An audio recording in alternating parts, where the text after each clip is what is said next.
Momento ainda de intranquilidade no Brasil, por causa especial da criatividade de alguns. Ontem eu fui ao Supremo, a decisão foi na última hora, vocês surpreenderam. Hoje resolvi não ir. Motivo? Obviamente eu não sabia o que ia acontecer. Mas vamos lá. Eu espero hoje botar um ponto final nisso aí. Parece que tem algo pessoal contra mim. E a acusação é muito grave. E são infundadas. E não é da boca para fora. Eu vou demorar um pouco, mas tem muitas novidades para vocês. Vou começar no final. Quando as eleições se acabaram. No dia 2 de outubro, 2 de novembro, alguns de vocês estavam lá na Alvorada e eu fiz um pronunciamento à nação. Coisa rara, né? Fiz um pronunciamento lido à nação. Eu vou ler apenas um parágrafo desse pronunciamento, que infelizmente não está no inquérito do ministro Alexandre de Moraes.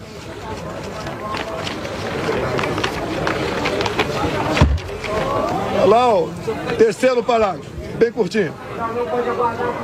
As manifestações pacíficas sempre serão bem-vindas, mas os nossos métodos não podem ser os da esquerda, que sempre prejudicaram a população, como invasão de propriedade, destruição de patrimônio, cerceamento do direito de ir e vir.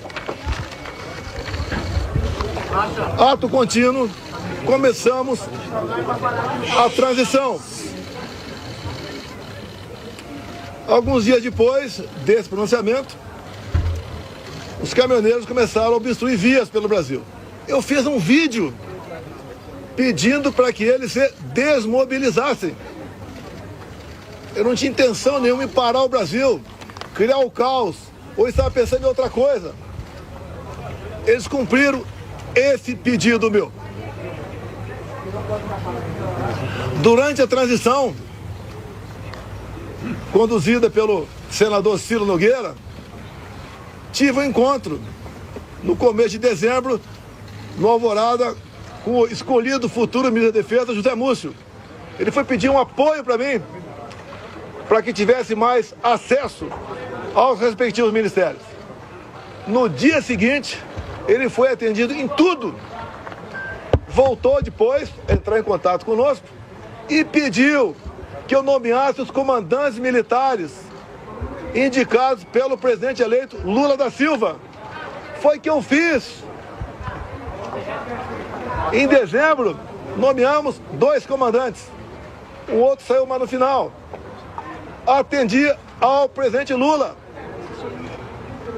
Se tivesse qualquer ideia de força, não deixaria os comandantes do Lula assumir. 30 de dezembro de 22, o dia que eu viajei para os Estados Unidos.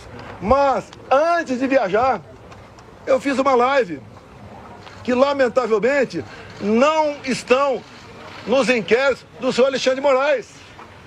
Como hoje eu vi na mídia, já que eu não estava lá, advogado reclamando de um vídeo que ele botou, mostrando a parte mais agressiva, vamos assim dizer, do quebra-quebra. E quando se fala em quebra-quebra, o próprio Zé Múcio, há pouco tempo, no programa Roda Viva, falou que o que aconteceu de 8 de janeiro não foi golpe. Como o ex-presidente Temer falou a mesma coisa. Como o ex-ministro Jobim também falou. Depois ele voltou atrás. E na verdade, o resumo que eles falaram é o seguinte: golpe tem povo, mas tem tropa, tem armas e tem liderança. 2 anos de investigação não descobriram quem porventura seria esse líder. Eu vi entre ontem e assisti hoje o senhor Alexandre de Moraes falar que 500 pessoas aproximadamente assinaram não persecução penal, um acordo. E ele disse, o senhor Alexandre Moraes, que no acordo essas pessoas admitiam que estavam indo para um golpe. 500 pessoas se programando para um golpe e ninguém sabia. Também, nesses depoimentos, esse acordo, ninguém cita o meu nome. 500 pessoas, ninguém cita o meu nome.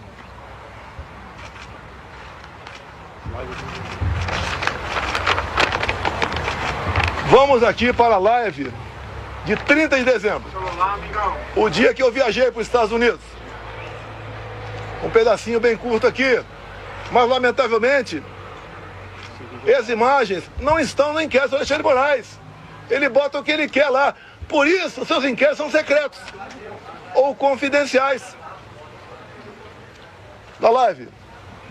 E repito, em nenhum momento fui procurado para fazer nada de errado, violentando, seja o que for. Eu entendo que fiz a minha parte. Estou fazendo até agora a minha parte. Hoje são 30 de dezembro. Até hoje eu fiz a minha parte dentro das 4 linhas. Não vamos achar que o mundo vai acabar dia 1º de janeiro.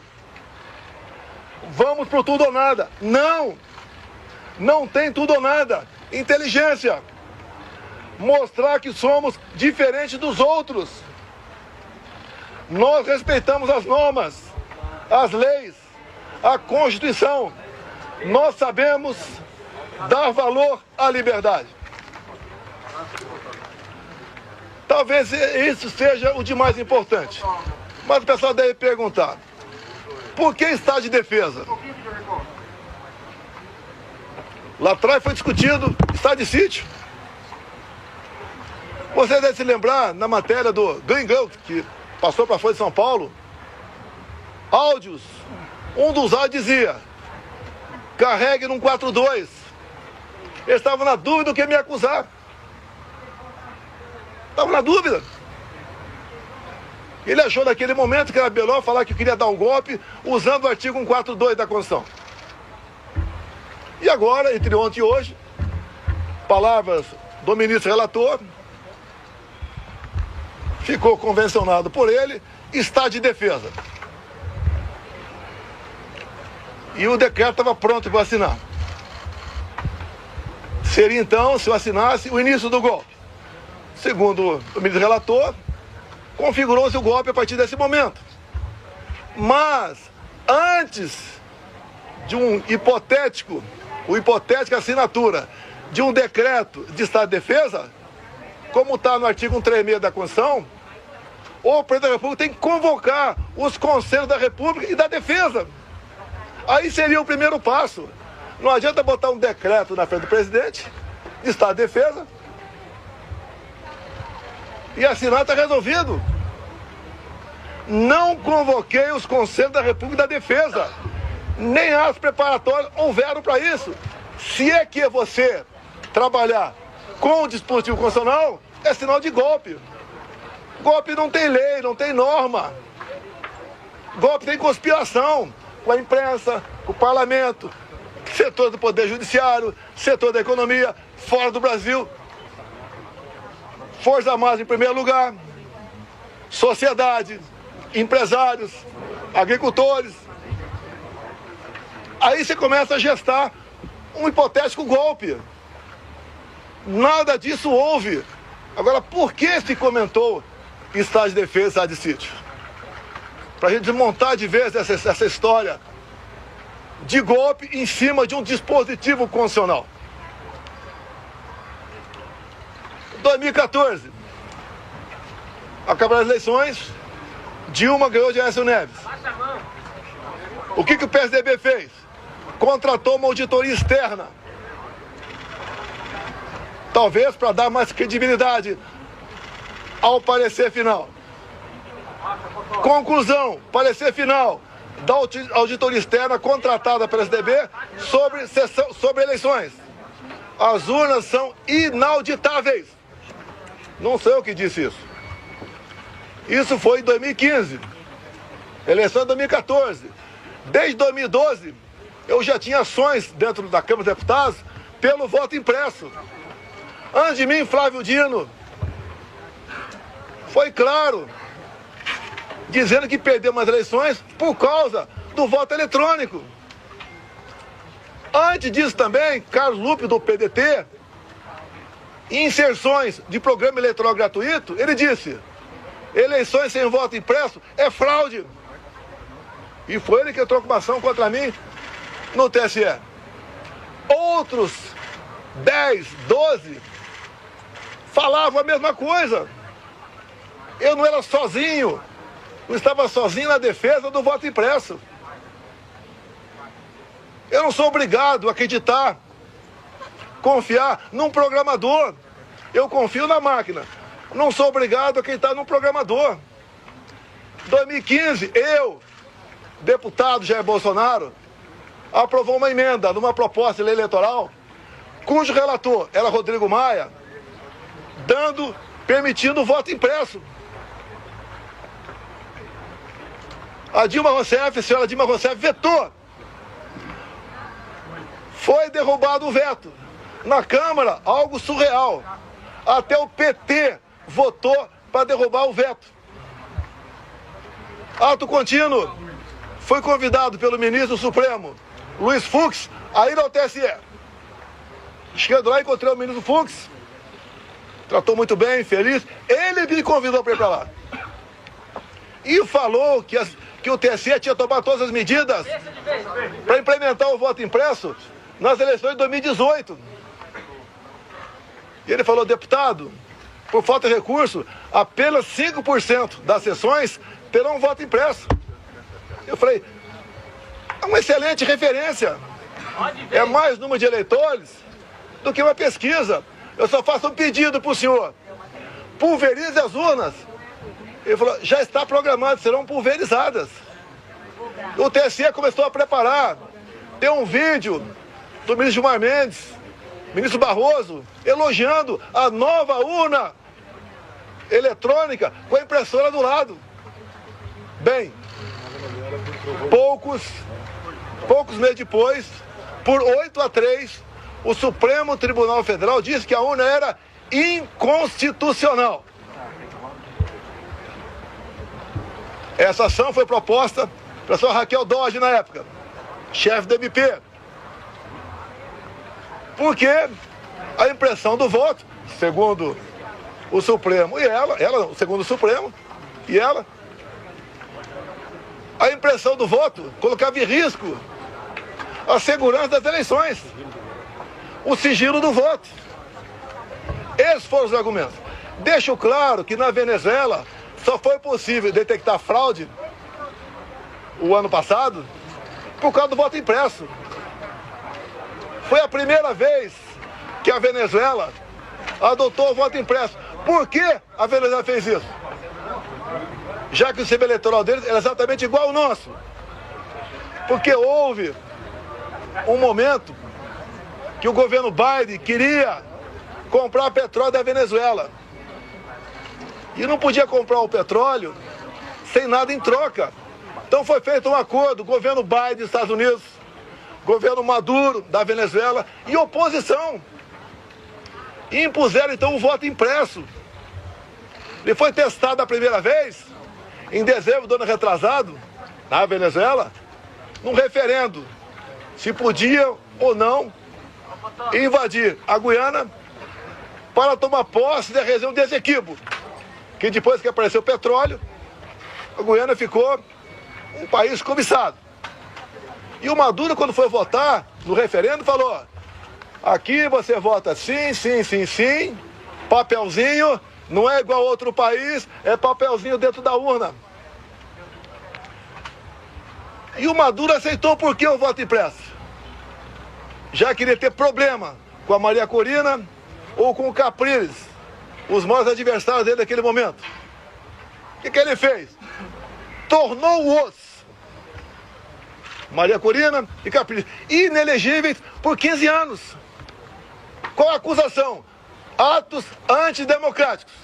Subir no carro do som e criticaram o governo Maduro. Isso passou a ser ato antidemocrático. A gente começa a lembrar um pouquinho do Brasil ou não? As duas oposições mais fortes, fora da ficha eleitoral, o Maduro pensou que fosse entrar em campo e ganhar para o WO. A Maria Corina organizou seu partido, organizou bases, fez um movimento por toda a Venezuela, muito parecido com o meu aqui, onde a multidão ia atrás. 300 mil mortes em São Paulo, milhares de pessoas por todo o Brasil.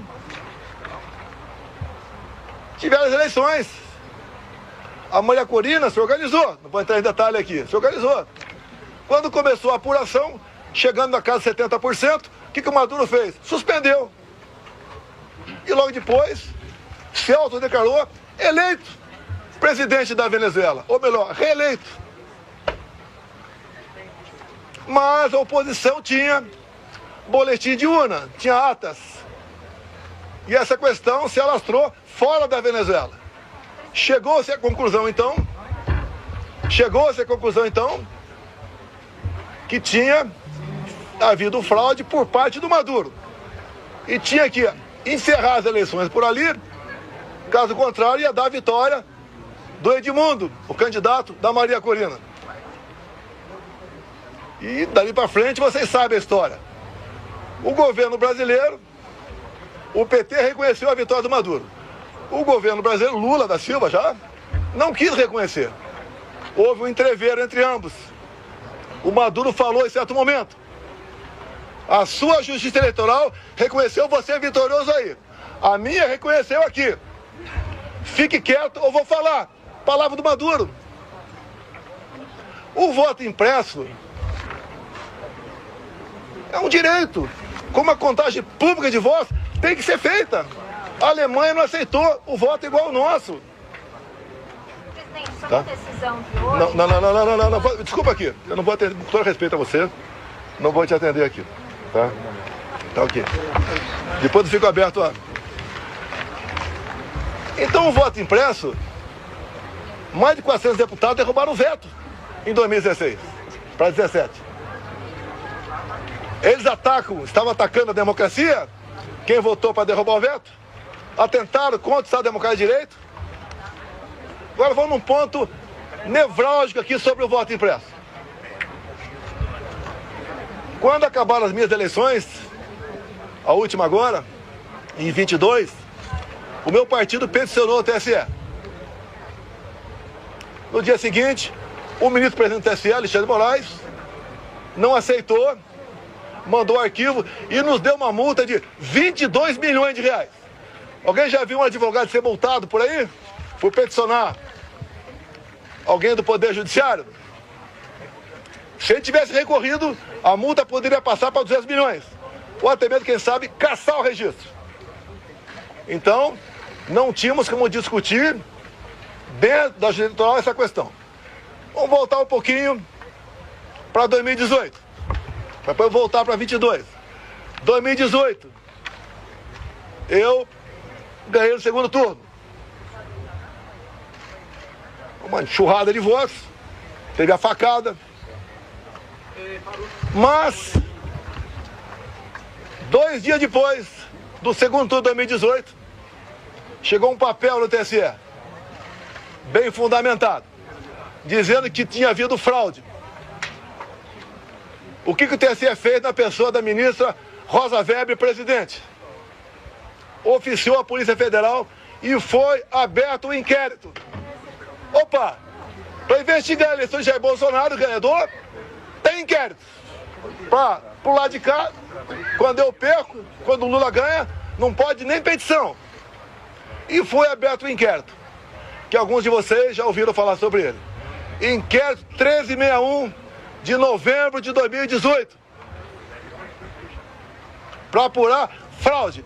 E foi dada uma atenção muito especial, por determinação da presidente, para resolver rápido a questão de fraude. Estava na cara que já havia havido fraude. Para me tirar e botar o Haddad. O inquérito começou a voar na mesma velocidade dessa ação contra mim. Porque o Haddad tinha que assumir. Eu fiquei sabendo desse inquérito em 21. Por que em 21? A Câmara dos Deputados começou a discutir o voto impresso. A autora da PEC, Bia Kicis, relator da PEC, Felipe Barros, do Paraná. Alguém falou de inquérito 1361 que até aquele momento eu não sabia. A comissão especial votou um requerimento e aprovou por unanimidade para buscar esse inquérito na Polícia Federal. E o Felipe Barros teve cuidado, quando pediu esse inquérito, se havia algo reservado, algo que tivesse alguma classificação sigilosa para não divulgar. A resposta do delegado, não. O inquérito chegou na mesa, então, da presidente da comissão especial, Bia Kicis. Foi distribuída cópias para todo mundo. Um documento ostensivo. Eu também tive acesso. Aí, então, começou algo realmente inacreditável. O que estava dentro do inquérito? Ato contínuo, em 22, teve a reunião com os embaixadores do ministro Fux, com o ministro Fachin do TSE.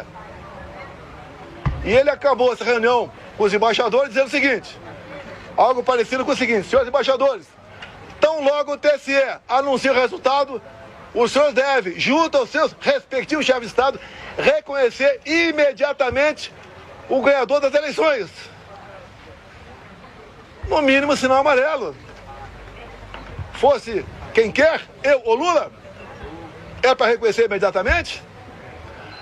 Reunir com embaixadores é uma política privativa do presidente da República. Ele não podia ter feito isso. Conhecedor do inquérito 1361, convidei os embaixadores, 2 meses depois, a comparecer no Alvorada. Convidei o ministro Fachin a comparecer também, é tudo aberto, dentro das 4 linhas. Ele não foi. Ali eu mostrei o que era o inquérito 1361. Eu não posso falar para vocês aqui, sobre essas 3 páginas, porque esse inquérito, depois que eu falei sobre ele, ele teve a classificação sigilosa de confidencial, ou seja, secreto. Tudo que acontece aqui, por parte do senhor Alexandre de Moraes, é confidencial, é secreto. 8 delações do CID, secreto. E o que está lá dentro? Que vocês podem pedir via lei à Justiça Eleitoral. Quem já pediu já sabe que é negado o acesso. Mas espera aí. Fala-se tanto de democracia, Estado Democrático de Direito, um documento como esse, que trata da lisura sobre as eleições, a apuração de fraude contra o candidato Jair Bolsonaro, você não pode tomar conhecimento disso? Eu aprendi desde jovem que a alma da democracia é o voto. E o voto contabilizado. Por que você não pode tomar conhecimento desse inquérito? O que tem lá dentro? O que o ministro Alexandre de Moraes quer esconder? Vamos continuar. Estou sendo acusado de tentativa de golpe. Algo, o pessoal deve ter percebido, da forma tão incisiva como o ministro Alexandre de Moraes conduz, ou se conduz, tem algo esquisito por aí. O que ele quer esconder? Apenas o inquérito 1361? Eu digo que o inquérito 1361 é 99%. Mas vamos lá. Houve interferência no TSE nas eleições de 22 ou não? Não vamos falar em fraude, possível fraude aqui, esqueçam. 100% confiável as urnas. Mas vamos abrir o inquérito 1361. Durante as eleições de 22, o TSE influenciou, jogou pesado contra eu e a favor do candidato Lula. Eu não pude mostrar imagens do Lula defendendo o aborto. Eu não pude mostrar imagens do Lula falando que o pobre coitado rouba um celular para tomar uma cervejinha. Eu não pude mostrar imagens do 7 de setembro. Imagens do enterro da Rainha Elizabeth. De parte do meu discurso na ONU.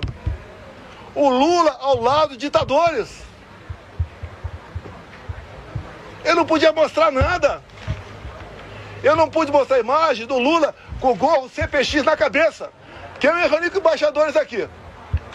Ele foi no Morro do Alemão, se reuniu com líderes comunitários que só são eleitos com apoio do tráfico.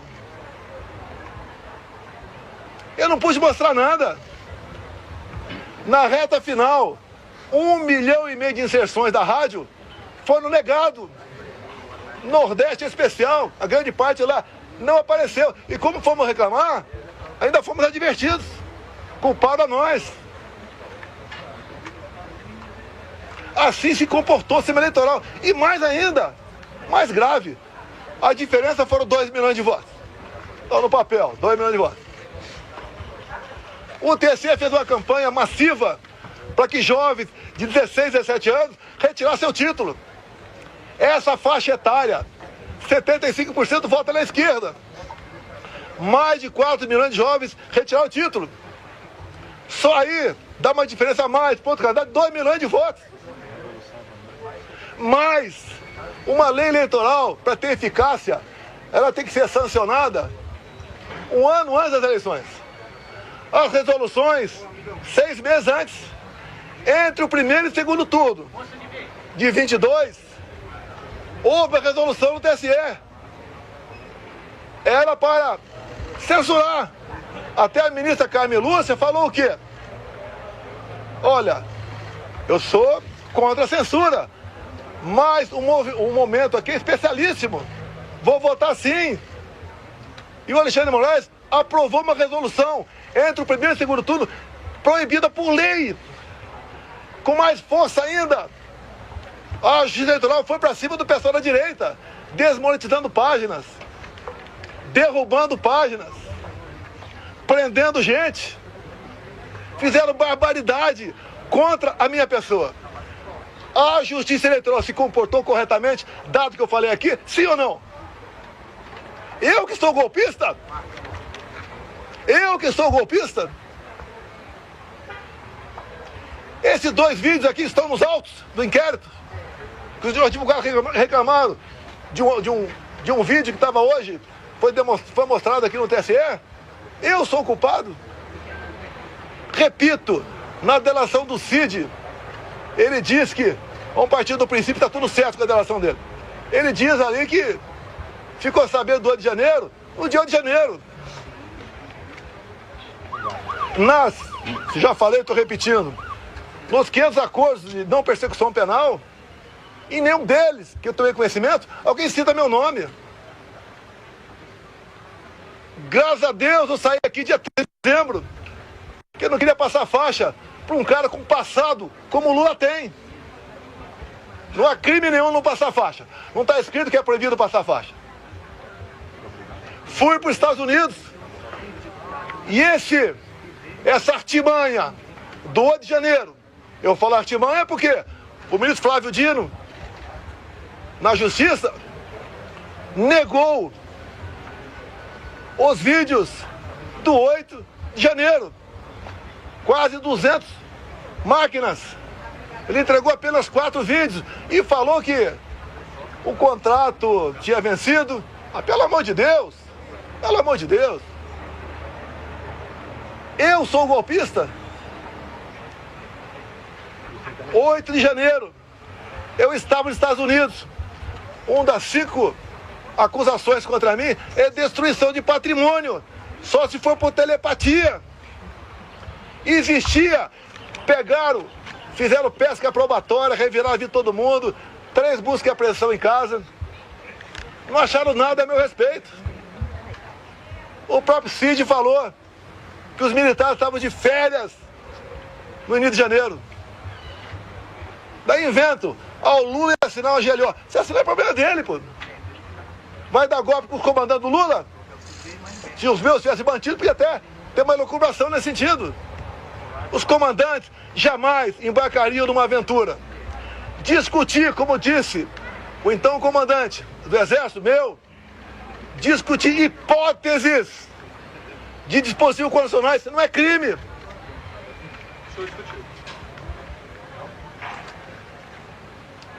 Você não vai me tirar do certo.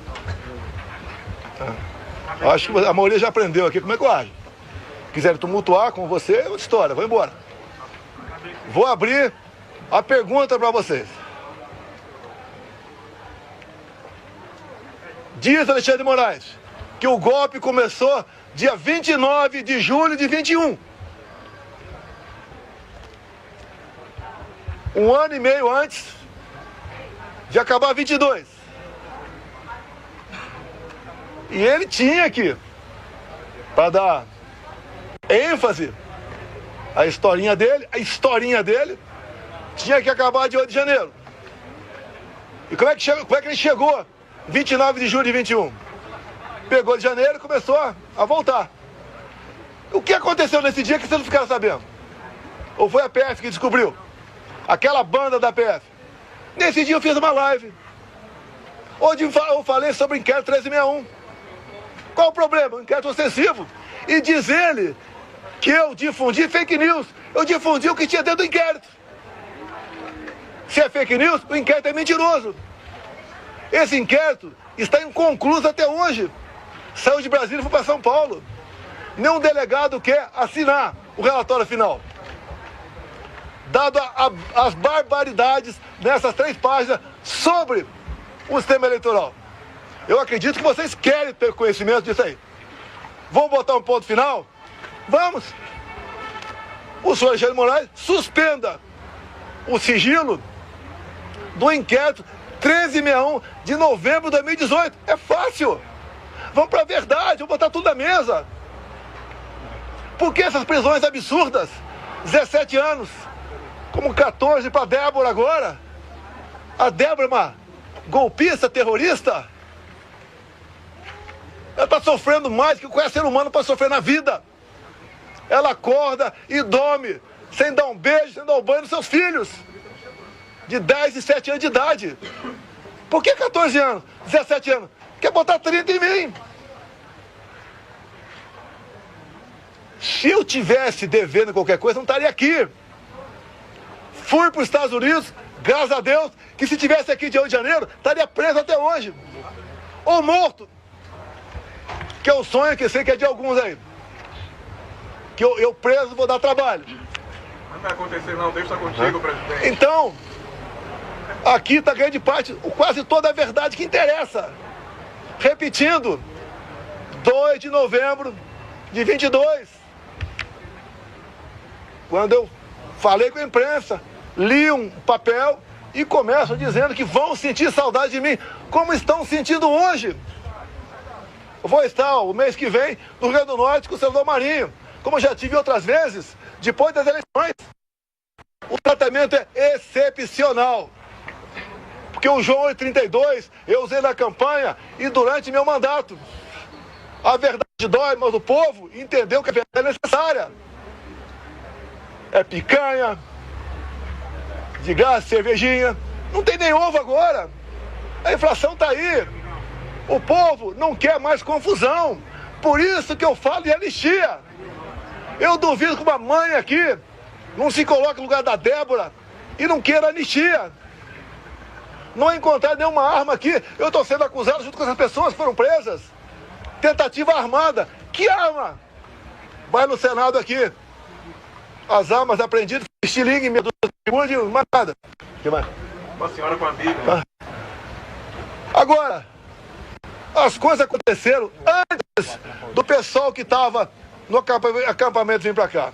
Porque tem vídeo de pessoas comuns mostrando um cara sozinho quebrando tudo por aí. O próprio Lula tem vídeo dele falando: temos que saber quem deixou abertas as portas aqui do Palácio. Foi facilitado. Quando aconteceu de janeiro, a imprensa só mostrava uma imagem, escolhida a dedo, só uma. Aquele cara magrinho, né? Com uma camisa, com a minha estampa na barriga, derrubando o relógio. Só mostrava isso. Alguns dias depois, o Lula estava fora do Brasil, acho que era a China, defendendo a mudança do padrão dólar. 3 dias depois, a TV CNN mostrou as imagens do G. Dias lá dentro. Junto com perigosos, terroristas e golpistas, ele andando à vontade lá dentro. dorme aqui embaixo, no meu tempo, por volta de 60 militares. A maioria cabe soldado, armado. E hoje é qualquer negócio, ir pro pau, armado, um fuzil. Alguém viu algum soldado armado nesse dia? Facilitaram a entrada deles. Não resta mais dúvida tocante a isso. Comigo, até o ministro Fux falou hoje, né? Que teve um 7 de setembro que ele ficou preocupado. Daí ele falou, graças à Polícia Militar do DF, nada aconteceu. Naquela época o ministro Fux falou comigo, eu era presidente. O ministro, fique tranquilo, o nosso pessoal não faz baderna. Quando acaba o movimento não tem papel no chão. Se é na Paulista não tem um vidro quebrado. Não tem um cesto de lixo incendiado. E numa boa. Sem problema nenhum. O que assusta um outro lado, quando se fala em sistema? Que comigo foi diferente. Deus me deu a segunda via e me deu um mandato. E eu montei um ministério técnico, coisa que vocês nunca viram na vida de vocês. Como agora, continua o balcão de negócio. Ministério estatal, bancos oficiais. Comigo não tinha isso. Apesar da pandemia, que a gente lamenta as mortes. Gastamos R$1 trilhão. Reflexo da guerra. Terminamos 22 com saldo de 54 bilhões. Negociei com o Arthur Lira aqui. Votação de um projeto para a gente poder zerar impostos federais de combustíveis. E zeramos. O Paulo Guedes, na nova política dele de reindustrialização, diminuiu em 30% o IPI de 4 mil produtos. Eu zerei imposto de importação de muita coisa. Pneu de caminhão, peça de trator, material para energia fotovoltaica, medicamentos. E eu comecei a arrecadar mais. Com esse governo, só se fala em taxa. O Lula só acerta quando ele revoga uma medida sua ou de um ministro seu, com a portaria de carimbar a validade do ovo. Ele só acerta quando revoga. A imprensa fala que, parte da imprensa, que Copacabana flopou. Flopou. Eu não sei quantas pessoas tinha lá. A USP, com o pessoal com cabelo colorido, falou que tinha 18 mil.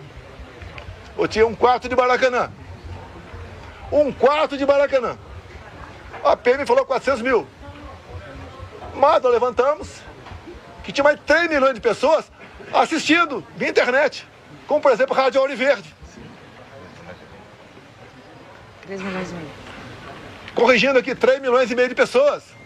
E quando eu falei em concentrar no Rio, com todo respeito aos parlamentares do meu lado, se eles fizessem um movimento na cidade dele, ia ter uma certa repercussão. Que eu queria que o pessoal ouvisse o que eu falei, o que o Malafaia falou, o que o Nicolas falou. Vamos mudar um pouco esse repertório para São Paulo. Vamos ver se a Damares fala. A Michele volta para lá, porque ela estava em convalescença. Agora, dia 30, agora, vai ter um movimento da esquerda. Estou até promovendo. O movimento da esquerda na Paulista. Qual é a pauta? Prisão para o Bolsonaro. E sem anistia. Lá não tem mãe, não. Que não se coloca no lugar da Débora. Vamos ver quantas pessoas vão para lá. Na semana seguinte, 6 de abril, vai ter o nosso. Tudo acertado com o Tarcísio. Devemos ter pelo menos 6 governadores. Mais de 50 parlamentares. Vamos continuar nessa luta da anistia. A anistia é perdão, é passar a borracha. É fazer o Brasil voltar à sua normalidade. Eu não quero conflito, confronto. Eu quero o bem-estar do meu povo. Não tenho obsessão pelo poder, tenho paixão pelo Brasil. E quando alguns falam inelegível, por que eu estou inelegível? Porque me reuni com embaixadores? Não foi com traficante no Morro do Alemão, não. Abuso de poder político? Qual voto eu ganhei junto a embaixadores? A outra inelegibilidade, abuso de poder econômico. Acabou aqui o 7 de setembro. com toda certeza, 1 milhão de pessoas aqui, parecia uma plantação de girassol amarelo. Deixei minha faixa, acabou o 7 de setembro, a estrutura dos palanques que estavam por lá de lá, subi no carro de som, Cida Malafaia. E ali, eu fiz o pronunciamento. E que coisa ridícula. Por ocasião da votação da minha inelegibilidade, o ministro Alexandre de Moraes, falando, inclusive, ele fez um coro de imbrochável, imbrochável. O que é isso? Eu falei para um cara que estava lá embaixo, aquela medalha minha, não foi no microfone. E se tivesse falado, qual é o problema? Como agora tá um grito aí, quando qualquer lugar que eu vou, chip, chip, chip. Qual o problema? Qual o problema? Alguém viu corrupção como estatal comigo? Acabaram com os Correios. Viu o rombo do Banco do Brasil? Como é que era, por exemplo, Porto de Santos? Dava prejuízo anual de 500 milhões.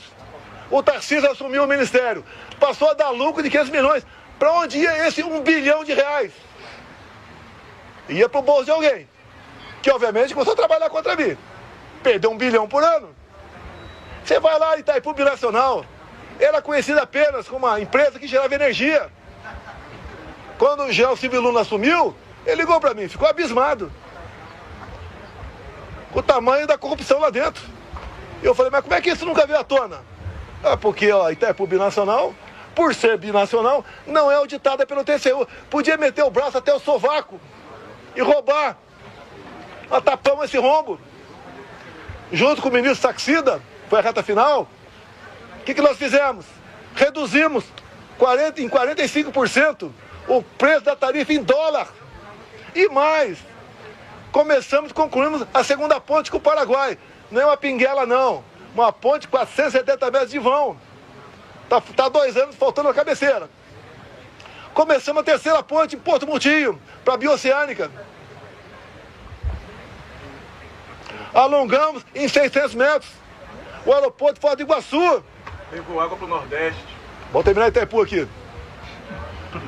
Atendi o governador Ratinho, asfaltando em 43 quilômetros. Também a pedido do Felipe Barros. Asfaltamos a Transboiadeira, 43 quilômetros. Atendemos, com pequenas obras de infra, mais de 50 municípios.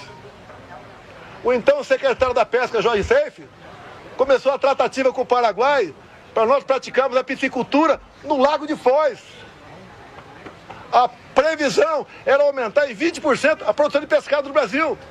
Faltou o último passo, que mesmo para o nosso lado tinha que ter autorização do Paraguai. Mais um exemplo do estatal, que deixar de meter a mão nela. Os bancos do Brasil, Caixa Econômica, BNDES, cada diretoria era um partido ou um grupo que trabalhava lá, não pelo banco, para si. Eu tive uma vez, uma pessoa muito importante, né? Foi me visitar e tinha um problema no Banco do Brasil. Era um problema de quase 200 milhões de reais. E ver se eu podia resolver. Eu tomei conhecimento. Chamei o banco. O que acha disso? Ele falou, não dá por causa disso, disso. Acabou. Daí chamei o cara de volta. Eu falei, companheiro, desculpa, mas não dá por causa disso. Sabe o que ele me respondeu? Demita o presidente do Banco do Brasil. Era assim que as coisas eram tratadas no Brasil. Um momento marcante na minha vida. Tinha uns 15 mega empresários na minha sala. Daí um falou o que pra mim? Tô vindo do SPU. Pela primeira vez não fui achacado quando entrei lá. Olha como é que funcionou a Polícia Federal e a Polícia Rodoviária Federal. Recorde de apreensão de drogas e armamento. Olha o campo. Acabamos com a invasão do MST. Como? Armamento pessoal. Arma não mata. Tanto é que o povo, em grande parte, teve arma. E diminuímos em quase 30% o número de mortes por arma de fogo do Brasil. O Tarcísio foi um gigante. Acabamos com muitas balsas pelo Brasil. O Marinho levou água para o Nordeste. Com Saxida na reta final, acertamos toda a documentação para eólicas offshore na costa do Nordeste, para gerar o equivalente a 50 Itaipus. O Saxida acertou a documentação para a exploração de lítio na região mais pobre de Minas Gerais, que é o Vale de Quitinhonha. O Saxida também acertou a regulamentação para nós começarmos a explorar urânio lá em Santa Quitéria, Ceará. O que o Lula fez no final do ano passado? Teve aqui reunião do G20. Assinou 37 memorandos e acordos com a China. Esses acordos entregou o nosso urânio para a China. Acordos têm que passar pelo parlamento. E a comissão inicial é Relações Exteriores e Defesa Nacional. Por isso, eu me empenhei, junto com o nosso partido, ninguém foi violentado por causa disso, a indicação seria do Eduardo Bolsonaro. Com toda certeza, pressão de fora, bateu aqui dentro. O Lula quer botar o Brasil no colo da China. É só vocês da imprensa tomarem conhecimento dos 37 memorandos e acordos, até acordo satelital. O que o Lula quer? Quer uma internet dele e a China aqui dentro.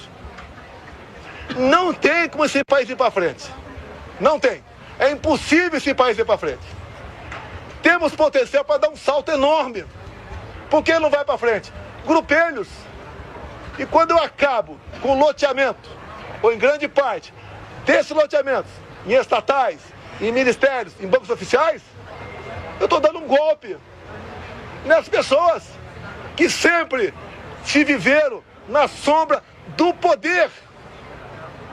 Botamos um ponto final nisso. Se eu fosse um tido presidente, Mané, né, como outro qualquer, ninguém está preocupado em processar.